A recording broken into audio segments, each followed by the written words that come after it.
माँ बगलामुखी भी यहाँ पर विराजमान है। माँ बगलामुखी जो है शत्रुओं का नाश करने वाली है और साधक को विजय दिलाने वाली देवी है। और जिनके शत्रु होते हैं, जो शत्रु पीड़ा से परेशान हैं, वे लोग जो है माँ बगलामुखी की साधना करते हैं, जिससे शत्रु की बुद्धि, जिह्वा और पद स्तंभन हो जाते हैं और वो शत्रुता का भाव छोड़ देता है। तो माँ मातंगी दिव्य धाम जो है छत्तीसगढ़ का पहला त्रिकालदर्शी दरबार है और रायपुर से मात्र जो है 35 किलोमीटर दूर है। महाराज जी, एक बहुत महत्वपूर्ण सवाल है जो मेरे मन में अभी आया, क्योंकि जब आपने अभी बताया कि माँ मातंगी, जो बहुत ही उपवास करने की आवश्यकता नहीं है, बहुत भोली माँ है और बहुत जल्दी मान लेती हैं, लेकिन माँ बगलामुखी के लिए कहा जाता है कि उनकी साधना साधक को बहुत ही ज्यादा निष्ठा के साथ और कुछ कठिन तप के साथ करना होता है। तो ये जो दो देवियों का मिलन है, एक माँ भोली है और एक थोड़ा सा तीक्ष्ण जरूर है लेकिन ममतामयी है। नहीं, माँ बगलामुखी एक ऐसी देवी है जो साधक को शत्रुता से बचाती है। जैसे कोर्ट कचहरी के विवाद हो, परिजनों में अगर कुछ कलह क्लेश विवाद चल रहा हो, वो दूर हो जाता है।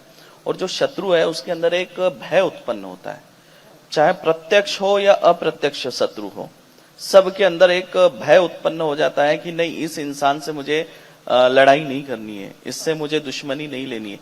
जैसे मान लीजिए अगर कोई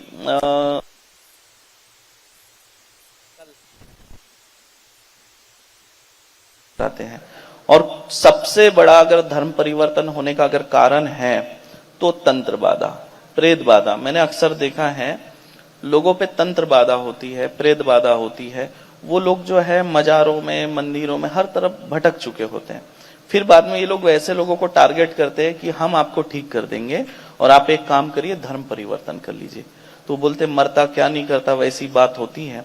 इतना ब्रेन वॉश उनका करते, लेकिन वो धर्म परिवर्तन करने के बाद भी इस तंत्र बाधा, प्रेत बाधा से मुक्त नहीं होते हैं। और कुछ ऐसे लोग भी मेरे पास आए हैं जो इलाज तो करवाना चाहते थे, लेकिन वापस जो है सनातन धर्म में आने को तैयार नहीं होते हैं। बड़े मुश्किल से उनको समझाना होता है, और ये बहुत मुश्किल होता है उनको समझाना, घर वापसी कराना। ये वही बात है जैसे अंग्रेजों ने, कुछ मुट्ठी भर अंग्रेज यहाँ पर आकर हमारे ही जो अच्छे अच्छे पावरफुल लोग होते थे, योद्धा होते थे, उनको अपने ग्रुप में शामिल करके भारत पे राज किया। ठीक उसी तरह अब जो कन्वर्टेड जो है ईसाई, वो सबसे ज्यादा कट्टर बनते जा रहे हैं, सनातनियों के विरोध में खड़े हो रहे हैं। तो क्या आप ये मानते हैं कि ये अब जिहाद का नया रूप आ गया है? अभी लव जिहाद, लैंड जिहाद, या अब तंत्र जिहाद? तंत्र जिहाद। तंत्र जिहाद में इसलिए कह रहा हूं कि अभी जो धाम में आते हैं, जो तंत्र बाधा से पीड़ित हैं, प्रेत बाधा से पीड़ित हैं, उनके ऊपर जीन खबीज यही आते हैं और वो बताते भी हैं।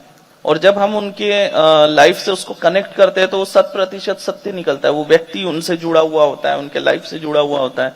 अभी एक ताजा एक प्रेत बाधा आया था, तो उसके ऊपर जीन आता था। तो उस लड़की से जब हमने पूछा तो उसने बताया कि 9th क्लास से उसे एक लड़का प्रपोज कर रहा था, पीछे लगा हुआ था, मुसलमान था। जब उस लड़की ने मना किया और उसकी सगाई जुड़ गई तो उसके ऊपर अचानक से जीन खबी जाने लग गए, सगाई होने के बाद, उसके पहले नहीं। तो ये जब उन्होंने नाम बताया और सारी कहानी बताई तो कनेक्ट कर रही थी। और ऐसे ही लोग आ रहे हैं, अभी भूत प्रेत नहीं आते।